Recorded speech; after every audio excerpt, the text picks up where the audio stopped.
Dies irae, dies illa, salve seculi fabi.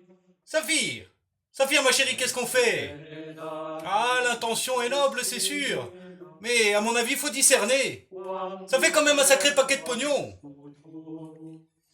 Quando iudex ventur.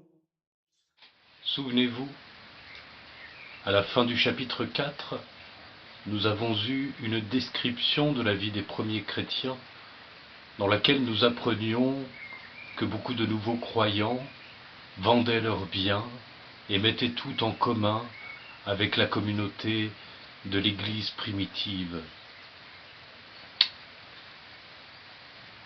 Il nous est rapporté qu'un certain Joseph, un lévite originaire de Chypre, surnommé par les apôtres Barnabé, ce qui veut dire fils de consolation, possédait un champ. Il le vendit, en apporta l'argent et le déposa aux pieds des apôtres. Ce Barnabé, nous le retrouverons plus tard lorsque nous rencontrerons saint Paul. Mais tous les premiers disciples ne laissaient pas se déployer en eux de la même manière cet élan de charité qui emportait les premiers disciples.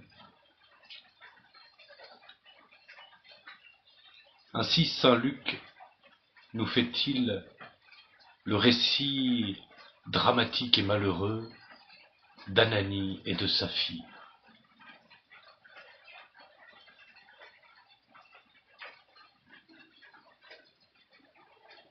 Mais un homme nommé Ananie, avec Saphir, sa femme, vendit une propriété.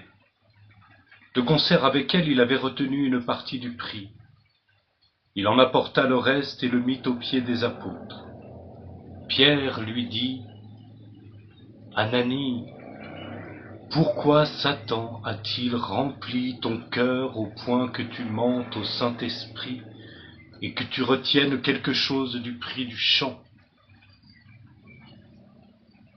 Ne pouvais-tu pas le vendre, en rester possesseur? Et après l'avoir vendu, n'étais-tu pas maître de l'argent?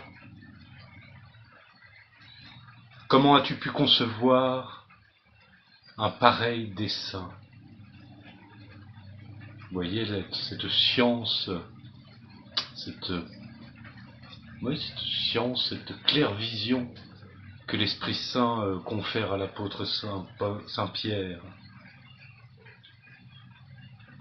Et nous voyons bien là qu'il n'y a aucune obligation pour les croyants, pour les nouveaux disciples, de vendre leurs biens, de se détacher de quoi que ce soit.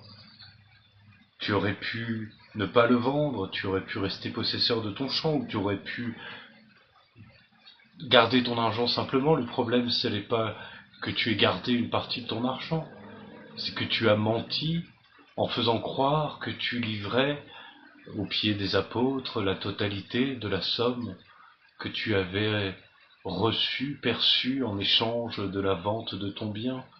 Or tu as menti, et en mentant aux apôtres, eh bien c'est à l'Esprit Saint que tu as menti.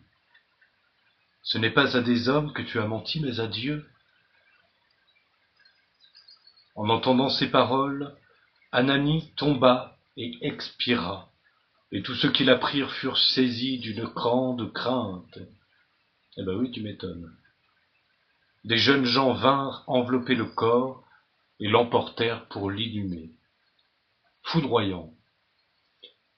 On peut faire un petit parallèle avec certains événements racontés dans le livre de l'Exode, au moment de la construction du temple, la manière dont Dieu peut foudroyer ceux qui s'approchent d'une mauvaise manière, dirons-nous, pour ne pas préciser la manière.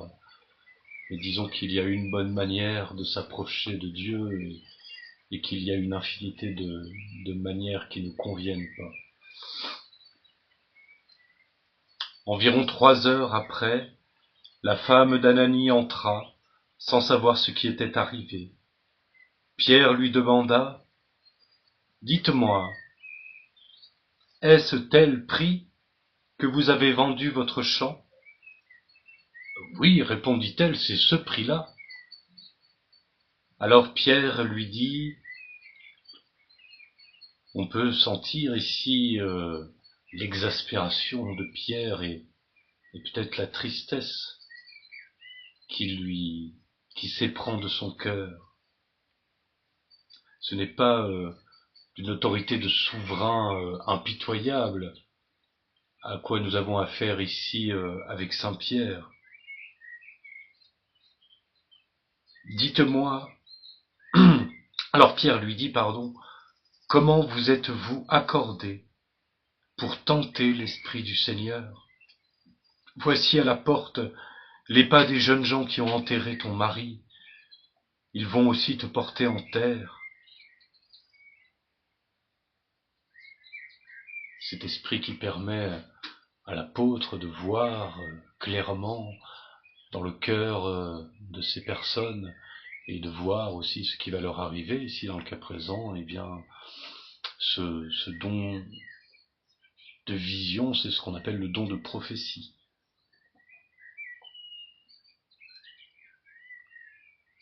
Au même instant, elle tomba aux pieds de l'apôtre et elle expira. Les jeunes gens qui entraient la trouvèrent morte. Ils l'emportèrent et l'inhumèrent auprès de son mari. Une grande crainte s'empara de toute l'Église et de tous ceux qui apprirent cet événement.